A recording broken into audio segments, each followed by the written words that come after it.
Mas malala yung napangasawa mo. Hindi ako naniniwala ng bago. Ang susunod na programa ay rated PG. Ito ay nangangailangan ng patnubay at gabay ng magulang para sa mga batang manonood.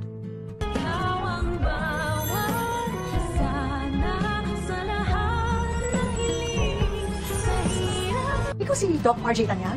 I'm Irene.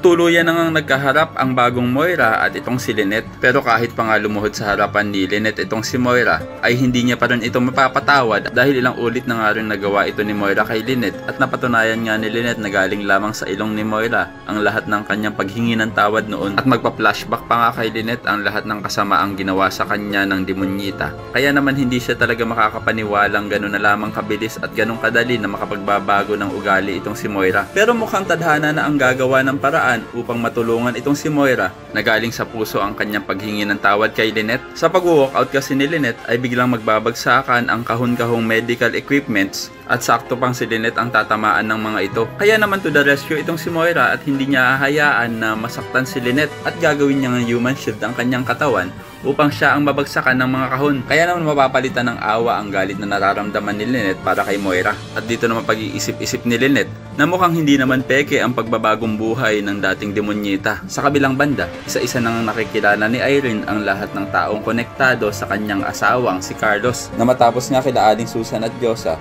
ay ngayon naman si Robert naman ang kanyang makikita at makakausap. Agad naman ikikwento ni Irene kay Robert ang kanyang nalaman patungkol daw sa napangasawa nitong si Moira na ito nga daw ay isang masamang babae. Samantala, tatanungin naman ni Aling Susan kay Carlos na baka naman ang pakay nitong si Irene sa kanya ay agawin siya kay Lynette. Pero maring itatanggi ito ni Doc Carlos at hindi daw siya katulad ni RJ na hindi loyal, na naghahanap pa raw ito ng ibang babae kahit may asawa na siya. Samantala, gustong hawakan ni Madam Lotus ang kamay nitong si Annalyn upang baka sakali ay maramdaman niya daw ang kamay ng kanyang anak na si Carla. Kung ikaw ang tatanungin, medyo nakukumbinsi ka na ba sa tuluyang pagbabago nitong si Moira o duda ka pa rin? Maaari kang mag-comment dyan sa ibaba ng iyong saloobin. Para hindi ka mahuli sa mga kaganapan ay paki-like na din po and paki-subscribe na din po ang channel na ito. Thanks for watching and see you next time. Bye-bye!